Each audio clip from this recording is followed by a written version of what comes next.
Bishop score बहुत अच्छा है, यानी यूट्रस का मुंह बहुत नरम हो गया या आपको खुद से लेबर पेन स्टार्ट हो गया, तो प्लीज़ उस वक्त अपने आप को टाइम दें, जल्दबाजी में मत जाए। वो आप अपनी शुरू से जो है वो एक असूल बना लें, और अगर आपको एक्सरसाइजेस पहले करते थे वो आप अपने उसको कंटिन्यू करें। आप स्विमिंग करें, आप योगा करें।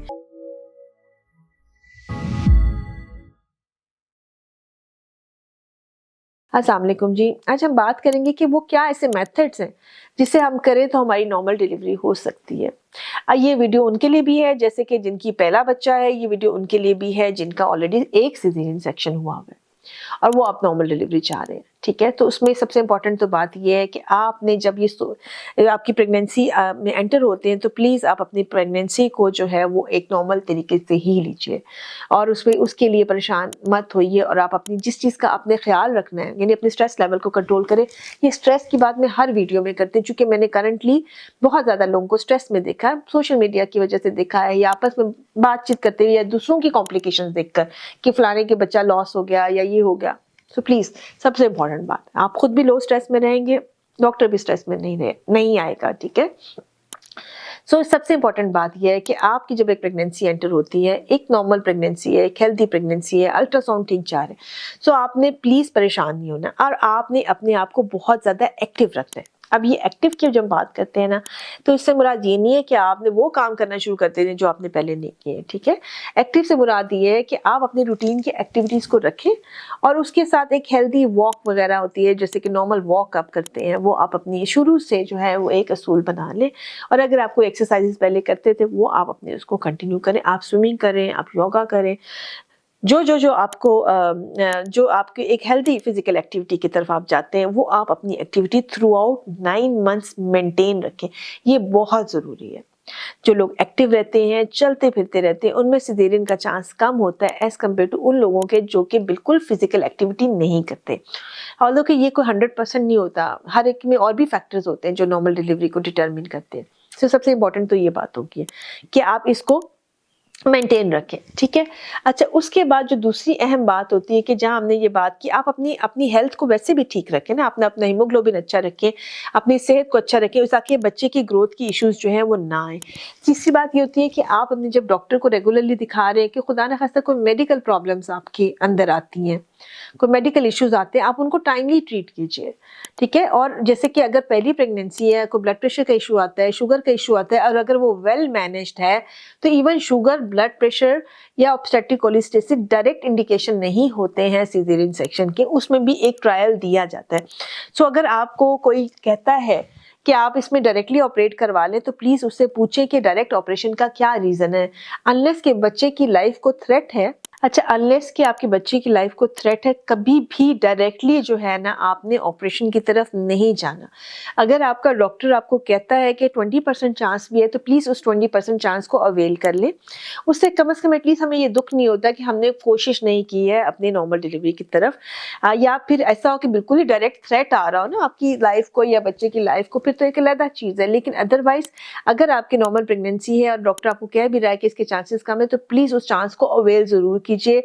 दूसरी एक और बात जो इसमें अहम होती है कि लोग अपने आप को मेंटली इस चीज़ के लिए प्रिपेयर करें कि जो आपकी लेबर पेन्स होती हैं वो स्ट्रॉन्ग होती हैं, और आप ये इस जो हम बहुत ज़्यादा एपिड्यूरल से डरते हैं, प्लीज़ उस एपिड्यूरल से मत डरें। एपिड्यूरल से मैं इसलिए मना कर रही हूँ डरने की वजह से, क्योंकि अगर आप अपने डर या खौफ की वजह से सिजेरियन कराते तो भी तो इंजेक्शन लगना होता है ना। अगर आप नॉर्मल डिलीवरी में एंड अप कर जाते तो आप एक बहुत बड़ी सर्जरी से अपने आप को बचा लेते हैं। तो ये भी बहुत ज़्यादा अहम होता है। जो लोग एक्टिव रहते हैं, हेल्दी डाइट में रहते हैं और एंड तक कोशिश करते हैं कि उनकी नॉर्मल डिलीवरी हो जाए, सब्र से काम लेते हैं, ज़्यादातर चांस होता है कि उनमें नॉर्मल डिलीवरी हो जाती है। अगर आपकी डॉक्टर आपका साथ दे रही है और आप पैनिक नहीं हो रहे हैं तो भी चांसेस है कि आप नॉर्मल डिलीवरी की तरफ चले जाएंगे। प्लस कुछ हर डॉक्टर की एक अपनी अप्रोच होती है। कुछ लोग नॉर्मल पे ज़्यादा फोकस करते हैं, कुछ बहुत जल्दी घबरा कर जल्दी सिजेरियन सेक्शन की तरफ चल जाते हैं। तो आप अपने डॉक्टर भी वाइजली चूज कीजिए, वो डॉक्टर लीजिए जो कि आपको नॉर्मल का ट्रायल दे, लेकिन सेफ नॉर्मल का। ये भी इंपॉर्टेंट बात है, इसमें ना तो आप डैमेज हो ना आपका बच्चा डैमेज हो। तो आपको जो सेफ नॉर्मल ट्रायल का सेफ नॉर्मल की तरफ लेके जाए, उस डॉक्टर को चूज करना भी बहुत ज्यादा अहम है। यहाँ पे मैं बात बड़ी क्लियरली कर दूं कि आप टाइम से मत घबराइए प्लीज। बार बार मैं कहती हूँ, नॉर्मल डिलीवरी में टाइम लग जाता है, वो उस वक्त टाइम लेती है, लेकिन बाद में आपको बहुत ज्यादा आराम है। उस वक्त दर्द होती है, लेकिन बाद में आप ठीक हो जाते हैं। जबकि सिजेरियन जो होता है वो एकदम हो तो झटपट जाता है, 15 मिनट में सिजेरियन हो जाता है, बच्चा भी आपके इख्तियार हाथ में आ जाता है, स्ट्रेस खत्म हो जाता है। लेकिन बाद वाली तकलीफ बहुत ज्यादा है, और फिर एक दफा सिजेरियन के बाद आपके दोबारा सिजेरियन के चांस भी बहुत बढ़ जाता है। तो पहली डिलीवरी आपका बेस्ट चांस है कि आपने उसमें मैक्सिमम ट्रायल लेना है, चाहे 1 दिन लग जाए, चाहे 2 दिन लग जाए। अगर बच्चे की हार्ट बीट ठीक है तो आपने इंसिस्ट करना है कि मेरी डिलीवरी का वेट करें, ठीक है।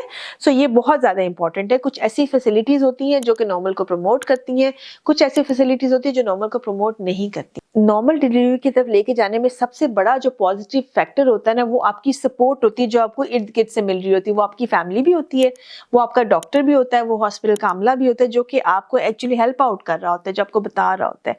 प्लस गुड पेन रिलीफ, ये बड़ा इंपॉर्टेंट होता है। जब आपकी पेन कम हो जाती है, घर वालों का स्ट्रेस भी कम हो जाता है, आपका भी कम हो जाता है, और आप टाइम दे देते हैं, ठीक है। सो ये चीजें बड़ी इंपॉर्टेंट होती है जब आप नॉर्मल डिलीवरी की तरफ जा रही होती हैं। सिमिलरली अगर आपको वाटर बैग लीक कर जाता है, कभी डायरेक्टली सिजेरियन की तरफ मत जाएं। आप हमेशा कोशिश करें कि आपको वो आपकी जो डॉक्टर है वो इंड्यूस करें, यानी आपको टेबलेट रखें जिससे आपकी दर्दें लगती हैं, ये भी इंपॉर्टेंट बात है। फिर सिमिलरली अगर आपकी जैसे कह लें कि पहले आपका ऐसा कोई एक्सपीरियंस रहा हो कि आपने पूरी दर्दें ली हैं और आखिर आपका एंड पे सिजेरियन हो गया, चूंकि बच्चे की हार्ट बीट ड्रॉप होगी, तो आप कोशिश करें कि सेकेंड टाइम आप ट्रायल जरूर लीजिए, यानी वजाइनल बर्थ की तरफ जरूर जाइए आफ्टर सिजेरियन सेक्शन, अगर आपके रिस्क फैक्टर्स नहीं है। उसमें भी अगेन अगर आपने उसको सक्सेसफुल बनाना है, सबसे पहले तो आपका यहाँ से स्ट्रॉन्ग होना जरूरी है, माइंड आपका, और आप ये डिटर्मिन्ड होना चाहिए कि नहीं, मुझे नॉर्मल डिलीवरी की तरफ जाना है, जिसके लिए मैंने अपने आप को अच्छा प्रिपेयर किया, यानी मैंने अपनी डाइट अच्छी रखी है, मैंने अपना लाइफस्टाइल अच्छा रखा है, मैं through out labour through out जो आपकी प्रेगनेंसी है मैं एक्टिव रही हूँ, ठीक है।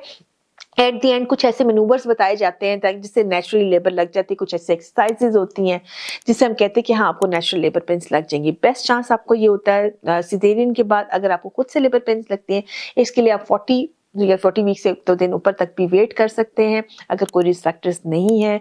और उसमें ये कि आपको स्वीप भी किया जा सकता है मल्टीपल टाइम्स, उससे भी ये होता है कि लेबर पेन्स लग जाती हैं।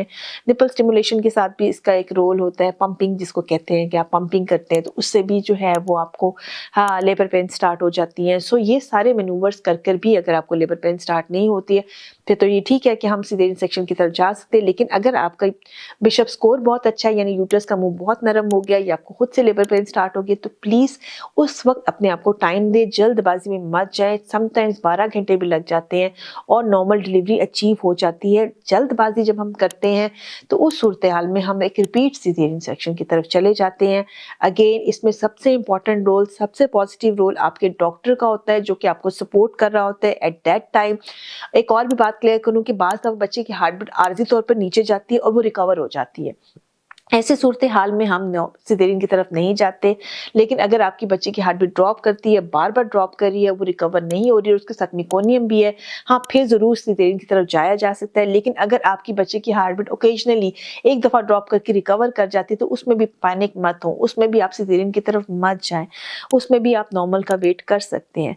सो ये बहुत सारी बातें होती हैं, बहुत सारी चीजें होती हैं। अगर आपका डॉक्टर आपको सपोर्ट कर रहा है और वो आपको क्लियर सिचुएशन बता रहा है तो प्लीज उसको फॉलो कीजिए। अगर डॉक्टर ही परेशान है और वो बहुत क्लियर है कि नहीं इससे बच्चा डैमेज हो जाएगा, तो फिर जाहिर है एक डिफरेंट सिनेरियो क्रिएट हो जाता है, हम उसको चैलेंज तो नहीं कर सकते। लेकिन हाँ हम अपनी पूरी सपोर्ट प्रोवाइड कर सकते हैं कि आप एक सिजेरियन के बाद भी नॉर्मल डिलीवरी में एंड अप कर जाए और आप एक पहले बच्चे की दफा भी नॉर्मल डिलीवरी में एंड अप कर जाए। छोटी मोटी प्रॉब्लम्स का लेके स्ट्रेस आउट होकर डायरेक्ट सिजेरियन सेक्शन कराने से परहेज कीजिए, चूंकि एक दफा सिजेरियन सेक्शन का मतलब ये होता है कि आप अपने नेक्स्ट सिजेरियन सेक्शन के चांसेस को बहुत ज्यादा बढ़ा रहे हैं। बहुत सारा ख्याल रखें, दुआ में याद रखिए।